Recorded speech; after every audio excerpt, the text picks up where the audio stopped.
आज हम एक ऐसे शख्सियत के साथ हैं जिन्हें कुछ लोग लज्जा शंकर पांडे के नाम से जानते हैं, कुछ लोग गोकुल पंडित के नाम से जानते हैं, कुछ लोग शबनम मौसी के रूप में उनको देखते रहे हैं।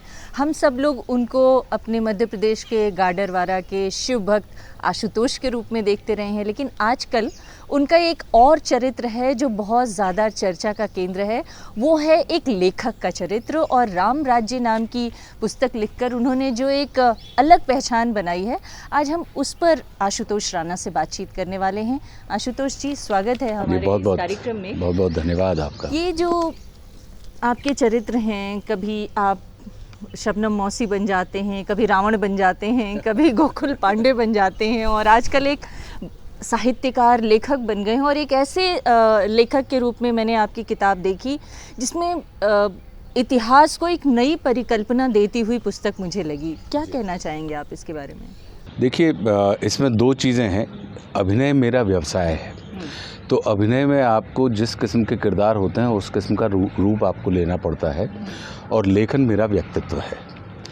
तो एक व्यवसाय हुआ तो व्यवसायगत आवश्यकता आपकी होती है कि विभिन्न चरित्रों के हिसाब से आप अपना रूप परिवर्तित करते रहें, और व्यक्तित्व की एक भूख होती है कि जो आपकी व्यक्तिगत अनुभूतियां हैं या जो आपका विचार है उसको आप कहीं ना कहीं अभिव्यक्त करने का माध्यम ढूंढें। तो उसको अभिव्यक्त करने का माध्यम किताब है, राम राज्य के रूप में या मौन मुस्कान की मार के रूप में। तो लेकिन हमने देखा कि आशुतोष जी, मतलब एटलीस्ट मैं जिस आशुतोष जी को जानती हूँ वो शिव भक्त के रूप में जानती हूँ। तो ये राम के ऊपर और राम के चरित्र के ऊपर इतनी बढ़िया किताब लिखने की प्रेरणा कहाँ से मिली? देखिए, मेरा पूरा जीवन मतलब बहुत से लोग होते हैं जो अपने गुरु के शिष्य होते हैं, कुछ भक्त होते हैं, कुछ सेवक होते हैं। लेकिन मैं अपने परम पूज्य गुरुदेव, जिनको हम सब लोग प्रेम से दद्दा जी के नाम से जानते थे, अभी पिछले वर्ष उनका देवलोक गमन हुआ है, तो मैं अपने आप को ये मान के चलता हूँ कि मैं उनका आविष्कार हूँ। आविष्कार से मतलब है कि उनके साथ 16 वर्ष की उम्र में मैं जुड़ गया था, और 16 वर्ष से लेकर उनके जीवन के अंतिम पलों तक। तो चूँकि पूरा का पूरा जीवन उनके इर्द गिर्द ही हमारा गुजरा है, और वो एक गृहस्थ संत थे, और तो इस वजह से ये तमाम चीज़ें निरंतर हमारे चिंतन में, चित्त में चलती रहती थी। और मुझे ये लगता था कि अगर राम जो हैं वो परम ब्रह्म परमात्मा है, ईश्वर हैं, और ईश्वर के बारे में हमारी आपकी सबकी धारणा है कि उनकी ये घोषणा है कि वो अक्षम व्यक्ति को सक्षम बनाते हैं, अपूर्ण व्यक्ति को वो पूर्ण करते हैं। हम और आप सब सनातनी लोग हैं, और सनातन की ये दृढ़ विश्वास है कि ईश्वर का सामीप्य किसी भी कुरूप व्यक्ति को भी रूपवान बना देता है। लेकिन जब घटनाक्रम समझ में आते थे और सुनते थे कि परम ब्रह्म परमात्मा श्री राम के चरित्र के ऊपर लिखी गई रामायण या रामचरितमानस या और भी विभिन्न टीकाएँ जब हम पढ़ते थे, तो घटनाएँ आती थी कि रामचंद्र जी के संपर्क में एक शूर्पणखा आती है, और वो उनकी उपस्थिति में एक रूपवान स्त्री को विरूपित कर दिया जाता है, उसके नाक कान काट दिए जाते हैं। कब? तब जब उसने अपनी वासना की अभिव्यक्ति उनके सामने की। जबकि हमसे ये कहा जाता है कि ईश्वर की दृष्टि मात्र से ही मनुष्य की वासना उपासना में रूपांतरित हो जाती है। तो मुझे ये लगता था कि कहीं ऐसा तो नहीं कि कुछ और कहना चाहते थे परम पूज्य तुलसीदास जी या परम पूज्य वाल्मीकि जी, और हम लोगों ने अपनी सीमित सोच के कारण उस अनूठे घटनाक्रम को बहुत सीमित दृष्टि से देख लिया, या उसके शाब्दिक उसमें हम पड़ गए, और हमने ये समझ लिया कि शायद वो नाक कान काट के उनको विरूपित कर दिया गया है। तो कई हमने हमेशा जो है रामायण के चरित्रों में उसको एक राक्षसी के रूप में ही देखा है जी। लेकिन वो खूबसूरत स्त्री थी, ये मैंने आप ही की किताब में पढ़ के जाना। जी, मेरा ये मानना है कि अगर परमात्मा श्री राम के संपर्क में अगर कोई व्यक्ति आया है तो वो शंकित है तो वो निशंक होगा, वो अगर विरूपित है तो वो खूबसूरत होगा, हो ही जाएगा। क्यों? क्योंकि ये परमात्मा की मूल घोषणा ही है कि तुम मुझे वो दो जो तुम्हारे पास है, मैं तुम्हें वो दूंगा जो मेरे पास है। इस किताब में मैंने देखा है कि स्त्री चरित्रों का आपने बहुत अच्छा वर्णन किया है। सुपर्णखा तो एक है, लेकिन कैकेयी का जो वर्णन आपने किया है, मुझे लगता है कि इस कैकेयी के वर्णन को पढ़ के एक पूरी धारणा ही बदल जाएगी कैकेयी के नाम और उसके चरित्र को लेकर, जो अब तक हम लोग सुनते रहे हैं रामायण के संदर्भों के ज़रिए। देखिए, जो घटनाक्रम हमको रामायण में या रामचरितमानस में मिलते हैं, तो वो हमें ये प्रेरित करते हैं सोचने के लिए कि कैकेयी जो थी, महारानी कैकेयी, वो महाराजा दशरथ की सबसे प्रिय रानी थी। अपनी दोनों बहनें मतलब कौशल्या और सुमित्रा उनको बहुत मान देती थीं। उनके चारों पुत्र श्री रामचंद्र जी, लक्ष्मण जी, भरत जी, शत्रुघ्न जी उनका बेहद सम्मान करते थे। कैकेयी उन स्त्रियों में थी जिनको महाराज दशरथ अपने साथ सभा में भी रखते थे और समर में भी ले जाते थे, मतलब वो शस्त्र और शास्त्र में भी निपुण थीं।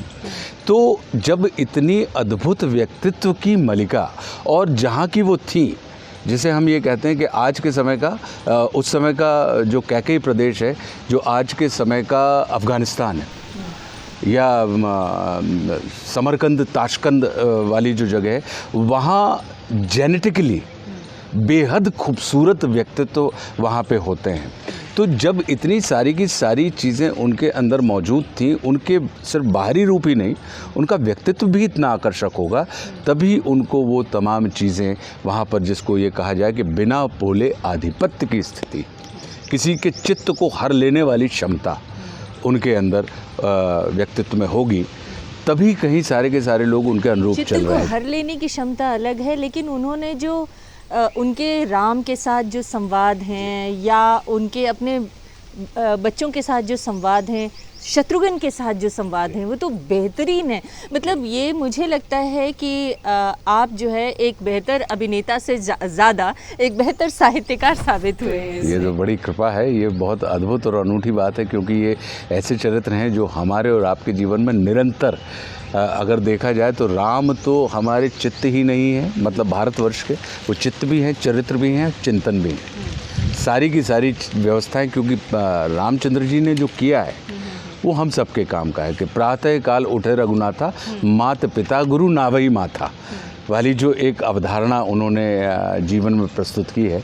तो मुझे लगता है कि ये बड़ी अनुपम कृपा हमारे ऊपर हुई है। मैंने कुछ और चीज़ें आपकी किताब से नोट की, जैसे कि आपने हर एक नाम की बहुत विवेचना की है, हर एक नाम की विवेचना की है।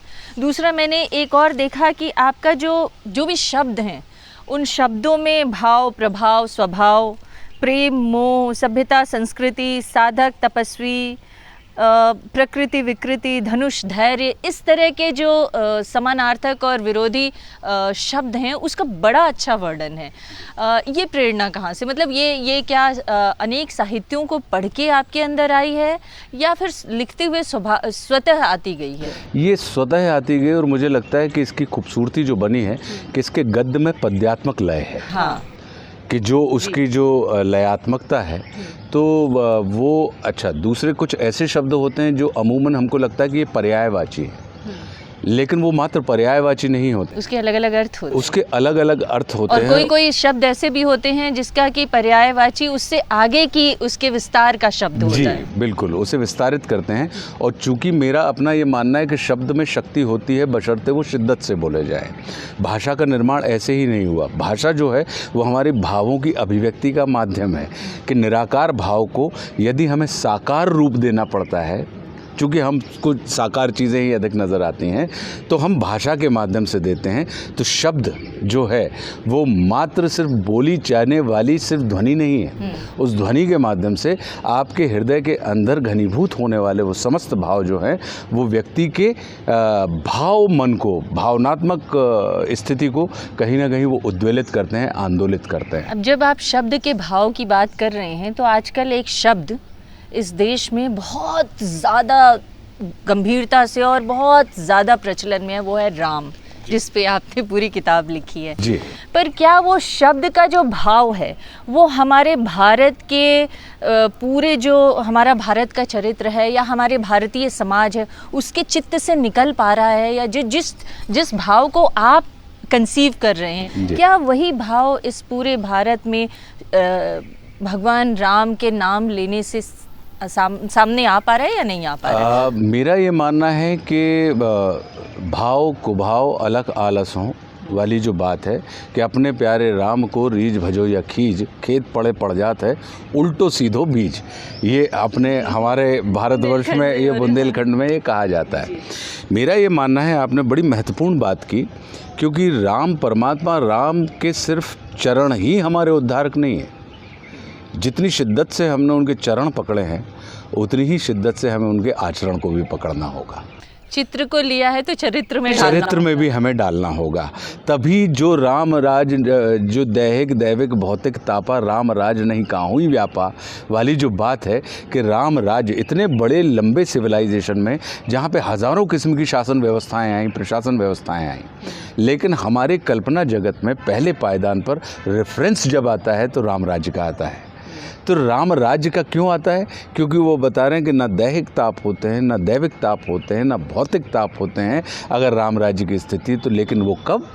कि जब सिर्फ हम चरण पूजक ना हों, हम उनके आचरण पूजक भी हों।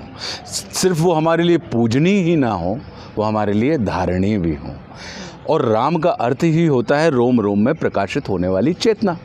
तो इस नाते तो इस जगत में जितनी भी देहें हैं वो सभी अयोध्या हुई, क्योंकि अयोध्या जो होती है, जहाँ राम का जन्म होता है वहाँ अयोध्या होती है। और अयोध्या का मतलब ये होता है कि जहाँ पे युद्ध ना हो।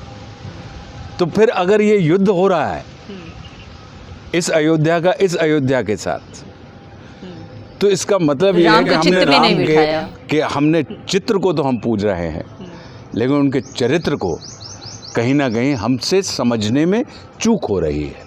तो मुझे लगता है कि उस चीज़ को अगर हम और आप जैसे लोग या और भी कई सारे लोग, अगर हम निरंतर उस चीज़ की प्रक्रिया में जुड़ते रहेंगे तो चित्र से कहीं ना कहीं हमारा चित्त भी उनके चरित्र तक ही पहुंच जाएगा। हाँ, लेकिन मतलब हज़ारों सालों से राम का महिमा मंडन हो रहा है, और आपने जैसा कहा कि राम तो ऐसा है कि मतलब कितनी ही सभ्यताएं आईं और चली गईं, लेकिन राम के राज्य की जो परिकल्पना है वो आज भी जिंदा है। और आज भी जो सबसे अच्छे राज्य की बात होती है तो कहा जाता है कि हम राम राज्य ले आएंगे।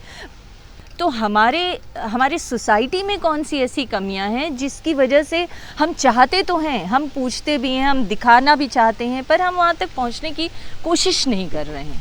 इसको आपने बड़ी अच्छी बात आपने कही। मेरा ये मानना है कि जैसे जब हम कभी यात्रा पे चलते हैं तो हमारे पास टूल बॉक्स होता है जिसमें 12 होल का पाना होता है, जिसमें सारे के सारे नट खुल सकते हैं। लेकिन 8 नंबर के पाने में अगर हम 12 नंबर का नट फिट करेंगे तो या तो वो फिट नहीं होगा या चूड़ी उसकी स्लिप हो जाएगी।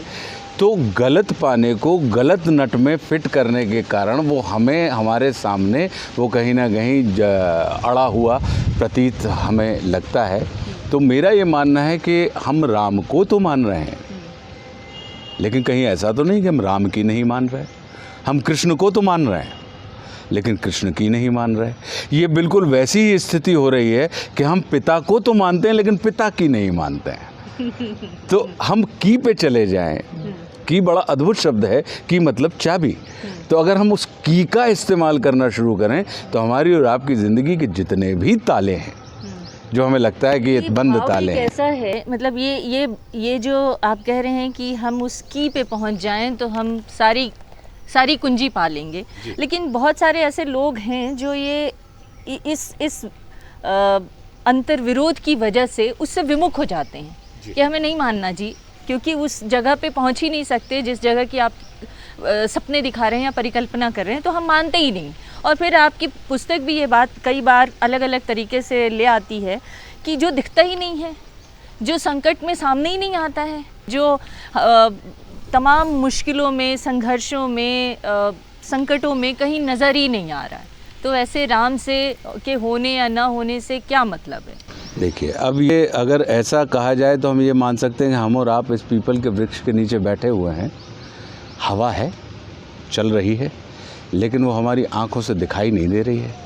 तो बहुत सारी चीज़ें ऐसी होती हैं जो अनुभूति का विषय होती हैं, और जब अनुभूति अगर गहरी हो जाती है तो कहीं ना कहीं वो हमारी अभिव्यक्ति को भी बड़ा गहरा कर देती है।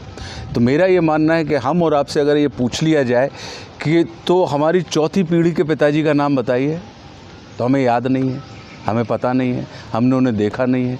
तो चूँकि मुझे पता नहीं है, मैंने उन्हें देखा नहीं है या याद नहीं है, तो इसका मतलब ये तो नहीं है कि वो नहीं थे, वो कपोल कल्पना थी।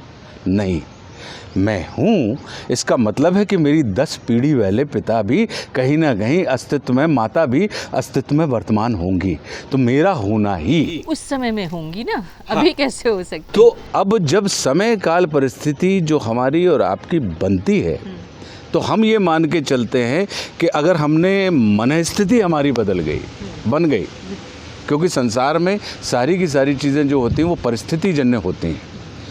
तो मनस्थिति अगर बदल जाए तो परिस्थिति अपने आप बदल जाती है। कभी कभी हम परिस्थितियाँ नहीं बदल पाते हैं, लेकिन अगर हम मनस्थिति बदलने का काम कर लें तो हम पाएंगे कि अपने आप परिस्थिति से कहीं ना कहीं हमको उससे निपटने का एक मार्ग मिल जाता है। तो मेरी पूरी की पूरी यही चीज़ है कि हम परिस्थिति से अधिक व्यक्ति का जो अस्तित्व है वो मनस्थिति के ऊपर निर्भर करता है। तभी पुराने तमाम संतों ने ये बात कही, ये आती है कि मन चंगा तो कठौती में गंगा। अब वो मन क्या है? शरीर तो हमने देख लिया है, आंखें देख ली, कान देख लिए, फिर किस मन की बातें हो रही हैं निरंतर? वो तो कभी हमें दिखता ही नहीं है। लेकिन फिर भी हम ये कहते हैं कि भैया अपने मन को नियंत्रित कर लो। किस बुद्धि की बात कर रहे हैं हम? बुद्धि तो हमें कभी दिखती नहीं है। किस विवेक की हमने बात कर दी कि यार विवेकवान होना चाहिए व्यक्ति को, तो विवेक कहाँ है? विवेक का अर्थ क्या है?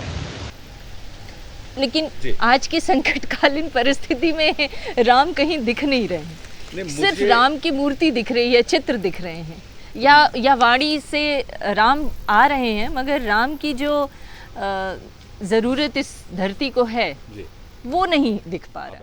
अगर राम राज्य को हम पढ़ेंगे तो उसमें बहुत अच्छे से वो सभ्यता और संस्कृति के बीच में भी, जब माता कैकेयी और परमात्मा श्री राम के बीच में संवाद चल रहा है और वो कह रहे हैं कि मुझे आप सिर्फ अखंड अयोध्या तक सीमित रखना चाहती हैं या अखिल विश्व तक सीमित रखना चाहती हैं? मैं राज नहीं, मैं राम राज्य को स्थापित करना चाहता हूँ।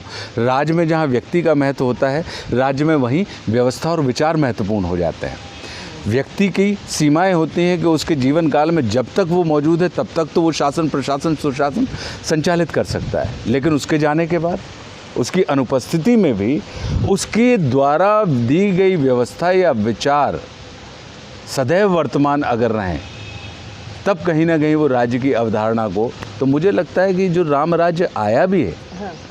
तो ये मैं मान के चल रहा हूँ कि वो हैं, तो दिखते तो हैं। आप हमें, हमारे दर्शकों के लिए बताइए कि वो सीता मतलब जब जिस राम राज्य की आप कल्पना कर रहे हैं या दिखाना चाह रहे हैं, उस राम राज्य में ही सीता का राम ने परित्याग कर दिया। अब इसको सही साबित कैसे किया जा सकता? त्याग और परित्याग, हाँ। ये एक शब्द नहीं है।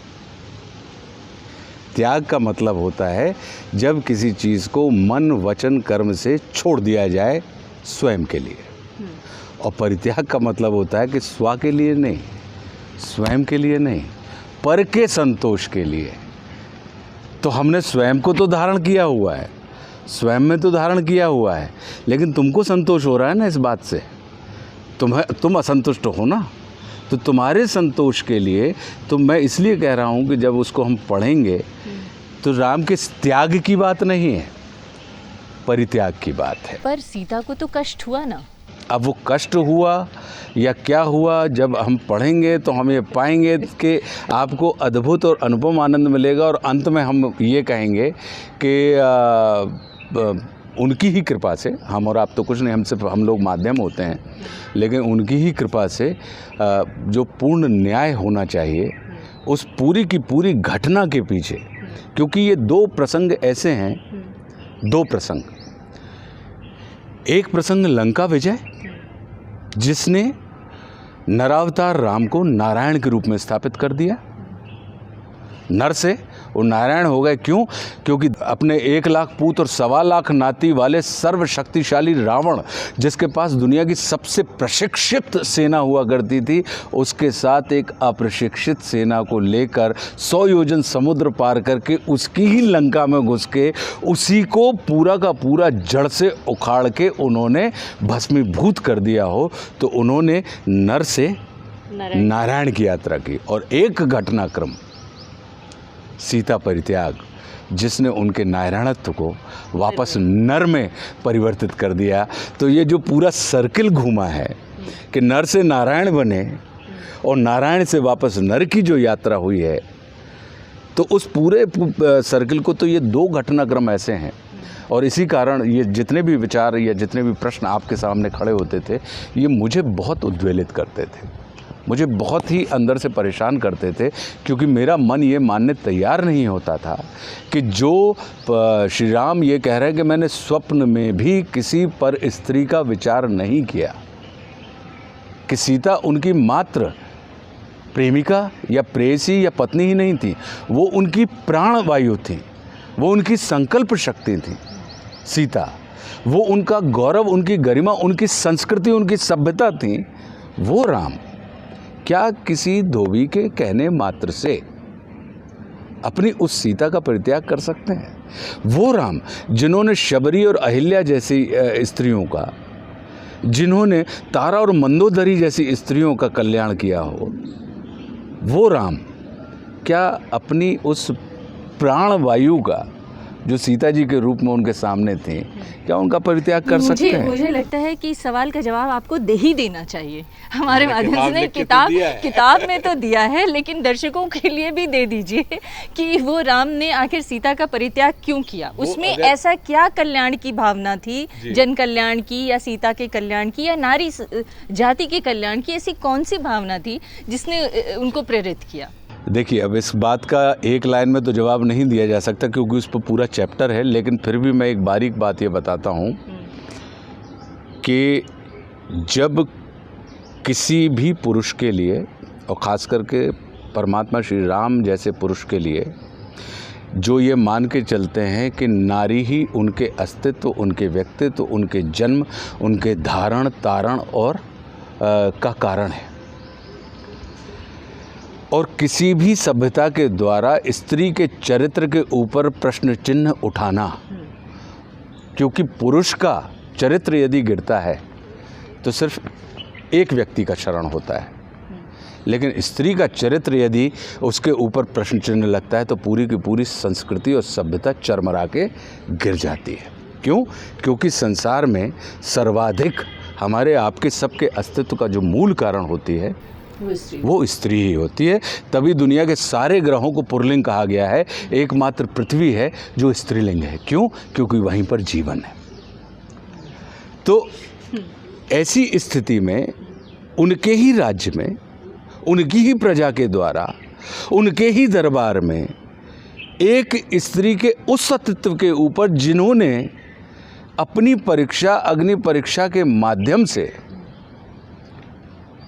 लंका की विजय के उपरांत उन्होंने दे दी है, उन्हीं के ऊपर, उन्हीं के, अब ये रावण नहीं लगा रहा है, ये उन्हीं की प्रजा लगा, ये उन्हीं की प्रजा लगा रही है, ये उन्हीं के घर में द्वंद्व हो रहा है, उन्हीं की सभा में ये चीज़ खड़ी हो रही है, और वो ये देख रहे हैं, वो चमत्कृत हैं कि ये स्थिति मेरे ही अपने राज्य में अपने ही व्यक्ति के द्वारा अपनी ही माँ के प्रति इस किस्म की शंका, प्रलाप, प्रमाद की स्थिति खड़ी हो रही है, और ख़ास करके तब जब वो गर्भ से है।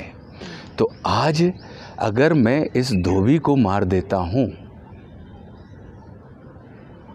तो इसके मरने से ये शंका जो अभी एक जीव के माध्यम से बोल रही है, ये शंका हजारों हजार जीव के माध्यम से कि ऐसा क्या हो गया कि राम जैसा धैर्यवान व्यक्ति राज्यसभा में अपनी उस धैर्य को ना साबित रख पाया।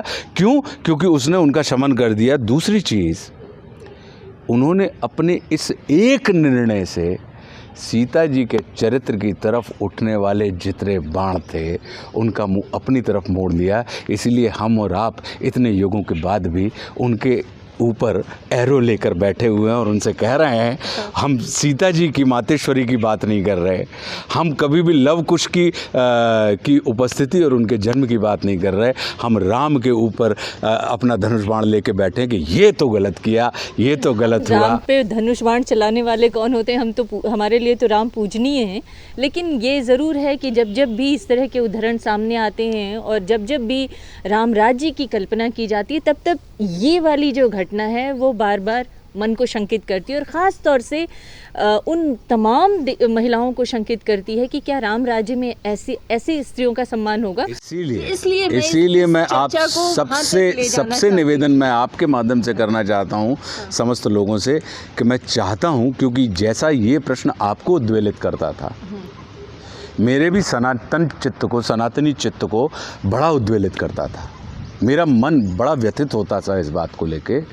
और मैं आप सबसे प्रार्थना करता हूँ कि निश्चित रूप से राम राज्य पढ़ें और मुझे पूर्ण विश्वास है कि हमें आपको इन तमाम चीज़ों को उत्तर मिलेंगे और उस घटना के पीछे का रहस्य, उस घटना का ज्ञान, उस घटना का मनोविज्ञान और उस घटना की उपलब्धियाँ, उस घटना का कष्ट, उस घटना का त्रास और उस संत्रास से निकलने वाला जो तमाम पूरा का पूरा जो जिसको कहें कि मानस समुद्र जो है वो इसमें हमको और आपको देखने मिलेगा। और तभी कि उसमें आपको नीति भी परमात्मा श्री राम की देखने मिलेगी, उसमें आपको प्रीति भी देखने मिलेगी, उसमें स्वार्थ और परमार्थ की जो बात आती है रामचरितमानस में, नीति प्रीति स्वार्थ परमार्थ वाली जो बात आती, वो समस्त तमाम चीज़ें कि जिसको हम स्वार्थ समझ रहे हैं, हाँ। कहीं ऐसा तो नहीं कि ये हमारी अपनी समझ की चूक हो, क्योंकि अक्सर होता क्या है अमृता जी कि हम अपनी सीमाओं को अन्य की सीमा या परमात्मा की सीमा मान लेते हैं। हम अपने चिंतन को, सोने को हम अचानक लोहे की कसौटी के ऊपर कसने लगते हैं। स्वर्ण की शुद्धता अगर जांचनी है तो उसको जांचने के लिए स्वर्ण की जो कसौटी होती है, जहाँ पे भाई भाई 1 इंच ज़मीन के लिए 10 फीट ज़मीन के ऊपर अदालतों में खड़े हो जाते हैं और सालों उनके ऊपर विवाद और प्रतिवाद चलता है, वहाँ पे 2 भाई बैठकर आपस में कह रहे हैं कि राज्य तुम ले लो, राज्य तुम ले लो। ऐसी स्थिति में हमें राम का वो चरित्र कभी कभी काल्पनिक तो लगेगा ही कि ऐसा कैसे हो सकता है, जहाँ पर वो कह रहे हैं कि स्वप्न में भी मैंने किसी पर स्त्री का विचार नहीं किया। वहाँ पर निश्चित तौर पे आपकी किताब में एक सरलता है, सहजता है और लयात्मकता भी है, जिससे उसको पढ़ते हुए हमेशा ये लगता है कि अब अगली कहानी क्या हो रही है, अब अगले पेज में क्या होने जा रहा है। ये एक जिज्ञासा, उत्सुकता भी बनी हुई है और ये बहुत ही पठनीय किताब है। आमतौर पर मैं धार्मिक किताबें नहीं पढ़ती हूँ क्योंकि ये मेरे पति काफ़ी दिनों से लेके घूम रहे थे और मुझे लगता था कि ये धार्मिक कोई किताब है, इसलिए मैंने इसको पलट के भी नहीं देखा था। लेकिन जब मैंने इसको खोल के पढ़ना शुरू किया तो मुझे लगा कि मुझे इसको पूरा एक साथ पढ़ लेना चाहिए। तो इस किताब में वो सारे भाव हैं जो आपको पढ़ने के लिए प्रेरित करते हैं और भाषा भी बहुत अच्छी है। मुझे लगता है कि हर एक अगर इंसान इसको पढ़े तो उसको ज़रूर कोई ना कोई एक नया इंसाइट मिलेगा। और स्पेशली मुझे कैकेयी के चरित्र से मैं बहुत प्रभावित हुई। मुझे बहुत अच्छा लगा जो आपने उसका अलग तरह का चरित्र चित्रण किया है। सीता के चरित्र के बारे में आपकी जो विचारधारा है, हो सकता है मेरा कुछ अलग उससे भाव हो, लेकिन फिर भी आपकी कल्पना और आपके इस लेखन को मैं बहुत सराहती हूँ कि आपने बहुत अच्छा लिखा है। हमें उम्मीद है कि जो लोग भी इसको पढ़ रहे होंगे या पढ़ना चाहते होंगे उनके लिए ये एक अलग तरह का दर्शन साबित होगी ये किताब। जो लोग बहुत भारी भरकम समझ के रामचरितमानस या धार्मिक किताबें नहीं भी पढ़ पाते हैं वो इस किताब को ज़रूर पढ़ लेंगे। अब जैसे इस पर कई चीज़ें आती हैं कि जो आज की तारीख में चर्चा चलती है कि हम और आप संस्कृति को लेकर अक्सर कि हमारी संस्कृति, हाँ। जहाँ पे रामचंद्र जी और कैकेयी जी के बीच में संवाद चल रहा है और वो पूछती है कि तुम्हारे हिसाब से सभ्यता और संस्कृति क्या है। बहुत अच्छा वर्णन किया है उसका। तो वो कहते हैं, तो बड़ी सरलता के साथ वो बता रहे हैं कि सभ्यता का मतलब वो होता है कि तुम्हारे पास क्या है और संस्कृति यानी तुम कैसे हो। कुछ लोग उसमें कहा कि सुर और असुर के बीच का जो अंतर है, कि कुछ लोगों के लिए संपत्ति ही संस्कृति के जैसी होती है, वो असुर हैं, और कुछ लोगों के लिए उनकी संस्कृति ही संपत्ति के जैसी होती है, वो सुर हैं। तो सुर और असुर के बीच का अंतर हम कैसे करें, खास करके आज के इस दौर में जब कलियुग है। कलियुग में जहाँ पे कली अब कोई देश नहीं जीतता, कली जो राक्षस है वो देश नहीं जीतता, वो अब मनुष्यों की देह जीतता है। उसके सैनिक जो हैं वो हमारे आपके सबके शरीर, उसने हम ही को सैनिक बना लिया है कि एक तरह से वायरस हो गया है। जी, अर्थ धर्म काम मोक्ष की तरफ चलने वाले हम लोग काम क्रोध मद लोभ की तरफ चलने लगे, तो ये कली का ही प्रभाव है। तो ऐसी स्थिति में ये तमाम छोटी छोटी चीज़ें जिनके ऊपर निरंतर विमर्श होता रहता है, तो जो विमर्श मुझे समझ में आया वो राम राज्य में, और मुझे लगा कि इनसे बेहतर, इन घटनाक्रमों से बेहतर कोई चरित्र हो नहीं सकते थे। इस विमर्श को ज़रूर आगे, मतलब इस विमर्श से एक राम के चरित्र और पूरे रामायण को एक नए सिरे से पढ़ने और समझने की एक दिशा ज़रूर पाठकों को और हमारे जो आपको सुन रहे हैं इस समय उनको मिलेगी। इसके अलावा कुछ और किताबों के बारे में भी आपकी योजना है क्या? जी, मैंने, और मैं समझती हूँ कि अब आपने राम के बारे में लिख दिया तो अब शिव के बारे में भी शायद कुछ लिखने वाले हों। मन है हमारा। हाँ। लेकिन इसके पहले हमारी एक किताब आई थी जिसका नाम है मौन मुस्कान की मार। वो व्यंग्य है, वो 27 व्यंग्य हैं उसमें। तो एक व्यंग्य की किताब आ गई, एक ये किताब आ गई राम राज्य। अभी जो तीसरी किताब जिसके ऊपर मैं काम कर रहा हूँ वो है वासुदेव कृष्ण। तो कृष्ण के चरित्र के ऊपर काम कर रहा हूँ, क्योंकि हमारा ये मानना है कि राम ने जो किया है वो हमारे बस का है या हमारे लिए कल्याणकारी है, और कृष्ण ने जो कहा है वो हमारे बस का है, हमारे लिए कल्याणकारी है। तो एक का कर्म है और एक का कथन है। तो कर्म और कथन का अगर सांगोपांग मिल जाएगा हमारे जीवन में, हमारी कथनी और करनी के बीच में अगर समानता हो जाएगी, तो हम और आप सबका जीवन शिवमय हो जाएगा। शिवमय मतलब कल्याण के मार्ग पर हम उन्मुख हो जाएंगे। तो जो तीसरी किताब होगी वो शिव पर होगी। शिव पे होगी। तो इस तरह से आप जो है समाज के लिए एक अपने संदेश राम कृष्ण और इसके बाद शिव के रूप में देना चाहते हैं। हमारी बहुत बहुत शुभकामनाएं आपको कि आपकी ये जो सोच है और ये जो योजना है ये सफल हो और आपकी किताब जन जन तक पहुँचे। जो लोग धार्मिक किताबें नहीं भी पढ़ते हैं, जो लोग बहुत मतलब गूढ़ ग्रंथ को नहीं समझ पाते हैं, वो भी कम से कम इस किताब को पढ़ के अपने जो एक हमारे समाज में व्याप्त एक जो भावना है, जो राम का चित्त आप कहते हैं, जो पूरे समाज का मानस है, उसको समझने में कामयाब होंगे। बहुत बहुत धन्यवाद। बहुत बहुत धन्यवाद। और बहुत अरसे के बाद मैंने इतनी अच्छी भाषा कानों में मेरे पढ़ी, तो आपने भाषा को बचा के रखा है, इसके लिए आपका बहुत साधुवाद है। Thank you. Thank you.